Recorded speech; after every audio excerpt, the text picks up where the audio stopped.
ایک بھائی کا سوال ہے کہ اللہ تعالیٰ نے سورۃ الفتح 26ویں پارے میں ذکر کیا کہ لیغفر لک اللہ ما تقدم من ذنبک وما تأخر، کہ اللہ تعالیٰ آپ کے پہلے اور بعد والے گناہ معاف کر دے۔ کیا نبی کا گناہ ہوتا ہے؟ یہ ان کا سوال ہے کہ کیا یہاں پر گناہ کا ترجمہ کرنا ٹھیک ہے۔ پہلے تو میں اس کے بارے میں کچھ ترجمے بتاتا ہوں کہ علماء نے یہاں پر ترجمے کیا کیے ہیں، توجیحات کیا کی ہیں، پھر اس کے بعد اللہ کی توفیق اور اس کی مدد سے جو درست ہے اس کو بیان کرنے کی کوشش کریں گے۔ بعض علماء نے ذنب کا معنی کیا ہے بوجھ، کہ آپ کے اوپر جو بوجھ ہے، پریشانی ہے، امت کو دعوت اور اس چیز کی، اللہ تعالیٰ اس کو ختم کر دے۔ بعض نے اس کا معنی یہ کیا ہے لیغفر لک اللہ ما تقدم من ذنبک وما تأخر، کہ اللہ آپ کی امت کے، اور بعض نے اس کا معنی یہ کیا کہ پہلے نبیوں کے، اور بعض نے کچھ اور ایسے الفاظ استعمال کیے ہیں، اور بعض نے تو یہاں پر خیانت تک کا ارتکاب کیا ہے، الفاظ کو اس کے اصل معنی سے ہی بدلا ہے۔ حقیقت بات یہ ہے کہ یہاں پر ذنب اپنے اصلی معنی میں ہے، ذنب سے مراد گناہ ہے۔ پھر سوال پیدا ہوتا ہے کہ کیا نبی سے گناہ ہو سکتا ہے؟ تو یہ بات اپنے ذہن میں رکھیے، نبی کا گناہ اس طرح کا نہیں ہوتا جس طرح کا ہمارا ہوتا ہے۔ کبیرہ گناہ نبی سے نہیں ہوتا، نبی کبیرہ گناہ کا ارتکاب نہیں کرتا، بلکہ معمولی لغزشیں یا اجتہادی خطائیں، اسی کو ہی نبی کی شان میں یا نبی کے مقام کے آگے ذنب کہہ دیا جاتا ہے۔ اب آپ دیکھیں، اللہ تعالیٰ نے آدم علیہ السلام کے بارے میں قرآن میں ذکر کیا۔ آدم علیہ السلام نبی تھے کہ نہیں تھے؟ حدیث کے اندر آتا ہے انہ نبی مکلم، اللہ نے اس سے کلام کیا، وہ نبی تھے۔ آدم علیہ السلام کے بارے میں قرآن نے جو ذکر کیا ربنا ظلمنا انفسنا وَإِن لَّمْ تَغْفِرْ لَنَا وَتَرْحَمْنَا لَنَكُونَنَّ مِنَ الْخَاسِرِينَ۔ ربنا ظلمنا، اللہ ہم نے ظلم کیا۔ اب نبی ظلم، اور اسی طرح یونس علیہ السلام نے مچھلی کے پیٹ کے اندر جو اپنے رب کو پکارا تھا، لا الہ الا انت سبحانک انی کنت من الظالمین، میں ہی ظلم کرنے والوں میں سے ہوں، کہ میں تیری اجازت کے بغیر جو بستی سے نکل آیا، میں نے ظلم کیا، مجھے ایسا نہیں کرنا چاہیے تھا۔ اور اسی طرح موسیٰ علیہ السلام نے جس وقت قبطی کو مارا اور وہ مر گیا، تو موسیٰ علیہ السلام نے اس سے اللہ سے کیسے استغفار کی؟ اللہ مجھے معاف کر دے، اللہ تعالیٰ سے استغفار کی اس پر۔ الغرض کتنے ایسے واقعات انبیاء کے اللہ تعالیٰ نے قرآن میں ذکر کیے۔ نوح علیہ السلام نے اپنے بیٹے کے لیے دعا کی۔ قیامت کے دن جب سب لوگ ان کے پاس جائیں گے سفارش کے لیے، تو نوح علیہ السلام یہ کہہ کر سفارش سے انکار کر دیں گے کہ میں نے اپنے بیٹے کے لیے سوال کیا تھا اور مجھے سوال نہیں کرنا چاہیے تھا، میں یہ سفارش نہیں کر سکتا۔ ابراہیم علیہ السلام کے پاس جاؤ، ابراہیم علیہ السلام کہیں گے کہ میں نے 3 ایسی باتیں کہی تھیں جو ظاہری حقیقت کے خلاف تھیں، تو اس لیے میں سفارش نہیں کرتا۔ موسیٰ علیہ السلام کہیں گے میرے سے قبطی مارا گیا۔ الغرض ہر نبی اپنی بات کو کسی نہ کسی اپنے ایسے عمل کا ذکر کرے گا جو عمل ہمارے لوگوں میں سے تو کسی کے لیے شاید گناہ نہ ہو، لیکن نبی کا جتنا مقام ہے، جتنا اونچا مرتبہ ہے، اس کے اعتبار سے وہ چیز ایک اہم نوٹ ہوتی ہے۔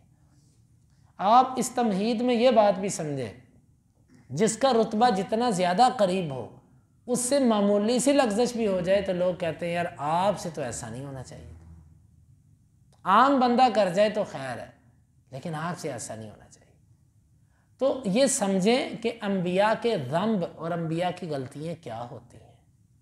انبیاء کے گناہ ہمارے گناہوں جیسے نہیں ہوتے۔ انبیاء کے گناہ ہوتے ہیں، مثلا جہاں پر ایک کام زیادہ بہتر تھا، زیادہ بہتر کو چھوڑ کے کم بہتر کو لے لیا، اللہ تعالیٰ اس کو بھی غلطی سے تعبیر کرتا ہے کہ آپ نے ایسے کیوں کیا۔ اس کی مثالیں قرآن مجید کے اندر بہت ساری ہیں، جس طرح کہ قرآن مجید میں اللہ رب العالمین نے فرمایا عفا اللہ عنک لما اذنت لہ، سورۃ النور۔ کچھ منافقین اللہ کے نبی صلی اللہ علیہ وسلم سے اجازت لینے کے لیے آئے کہ ہمیں اجازت دے دیجیے، اللہ کے نبی نے اجازت دے دی، جاؤ چلے جاؤ۔ اللہ تعالیٰ نے عفا اللہ عنک، اللہ آپ سے درگزر کرے، لما اذنت لہ، آپ نے اجازت کیوں دی؟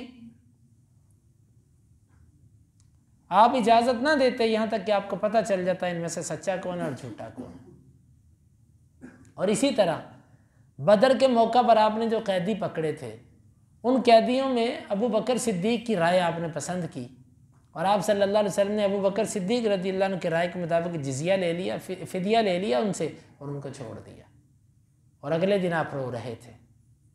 اور حدیث کے لفظ کیا ہیں؟ حدیث کے لفظ ہیں کہ اللہ کا عذاب اس درخت کے بھی قریب تھا، اس فیصلے پر جو ہم نے کل کیا۔ اور قرآن نے کیسے ذکر کیا ہے؟ ما کان لنبی ان یکون لہ اسرا، کسی نبی کے لیے یہ لائق ہی نہیں ہے کہ اس کے قیدی ہوں اور وہ خون بہائے بغیر ان کو چھوڑ دیں۔ اور اسی طرح اللہ تعالیٰ نے جب نبی صلی اللہ علیہ وسلم کو یہ وحی کے ذریعے بتلایا کہ آپ کے منہ بولے بیٹے زید، اس کی جو بیوی اور آپ کی پھپھوزاد ہے، اس کے ساتھ اب آپ کا نکاح ہوگا، نبی صلی اللہ علیہ وسلم اس پہ معاشرے کے شر کی وجہ سے پریشان تھے کہ کافر منافق کیا پروپیگنڈا کریں گے کہ یہ کل تک نبی بنا پھرتا تھا اور آج اپنی ہی بہو سے اس نے نکاح کر لیا۔ اللہ رب العالمین نے کیا فرمایا؟ اتخشى الناس، کیا آپ لوگوں سے ڈرتے ہو؟ اتخشى الناس اللہ احق ان تخشى، اللہ زیادہ حق رکھتا کہ آپ اس سے ڈرے۔ اور اسی طرح جب آپ صلی اللہ علیہ وسلم نے ایک موقع پر اپنے اوپر شہد کو حرام کر لیا تھا، آپ نے کہا تھا میں شہد نہیں پیوں گا، بعض روایت میں شہد کا اور بعد میں ماریہ قبطیہ کا ذکر ہے، تو اس موقع پر اللہ رب العالمین نے کیا فرمایا؟ لما تحرم ما احل اللہ لک تبتغی مرضات ازواج، آپ کیوں حرام کرتے ہیں اس چیز کو جس کو اللہ نے آپ کے لیے حلال کیا، اپنی بیویوں کی رضا خوشنودی چاہتے ہوئے۔ یہ 4-5 مقامات تو میں نے قرآن سے آپ کے سامنے ذکر کر دی، اب یہاں پر کوئی کیا کہے گا؟ اللہ کے نبی صلی اللہ علیہ وسلم کا فیصلہ اللہ رب العالمین کو اولا چیز کے خلاف لگا، اللہ تعالیٰ نے اسی وقت اصلاح کر دی کہ ایسا نہیں ہونا چاہیے تھا، ایسا ہونا چاہیے تھا۔ یہی ہے مراد ذنب سے، کہ آپ کے وہ فیصلے جو آپ کو اس سے بہتر کرنے چاہیے تھے، لیکن آپ نے شفقت، رحمت، نرمی یا بشری تقاضے کی بنیاد پر جو فیصلے ایسے کر دیے کہ دوسرے فیصلے اس سے زیادہ بہتر تھے جو آپ نے ترک کر دیے، تو یہ ایک ذنب تھا، اللہ نے اس کو معاف کر دیا۔ یہ مراد نہیں کہ اللہ کے نبی صلی اللہ علیہ وسلم کوئی گناہ کرتے رہے نعوذ باللہ اور اللہ تعالیٰ نے وہ گناہ معاف کیا آپ کے۔ حدیث کے اندر آتا کہ آپ صلی اللہ علیہ وسلم رات کو قیام کرتے، لمبا قیام کرتے، آپ کے پاؤں سوج جاتے، تو آپ سے عائشہ رضی اللہ عنہ نے کہا اللہ کے رسول آپ اتنا لمبا قیام کرتے ہیں، اللہ نے تو آپ کے اگلے پچھلے سارے گناہ معاف کر دیے۔ یہ حدیث کے لفظ بھی ہے۔ تو اصل بات یہ ہے کہ ہمیں غلو کے اندر واقع نہیں ہونا چاہیے، ہمیں یہ سمجھنا چاہیے کہ یہاں پر ذنب سے مراد کیا ہے، گناہ سے مراد کیا ہے۔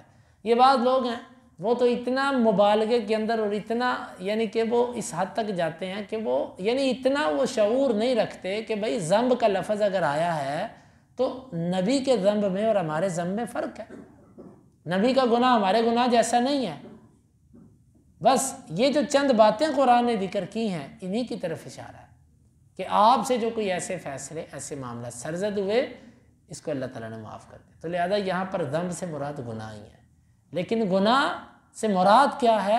وہی اللہ کے نبی صلی اللہ علیہ وسلم کے ایسے فیصلے یا ایسے معاملات جن کی دوسری جانب زیادہ بہتر تھی وہ مراد ہیں، اور اللہ رب العالمین نے اللہ کے نبی صلی اللہ علیہ وسلم کے انہی فیصلوں کے اوپر جو ہے وہ اپنی رحمت کا ذکر کیا کہ جاؤ نبی، یہ ہم نے آپ کو اعزاز دیا اس سے پہلے کسی نبی کے لیے اللہ تعالیٰ نے اس طرح لفظ نہیں بولے کہ ما تقدم من ذنبک و ما تأخر.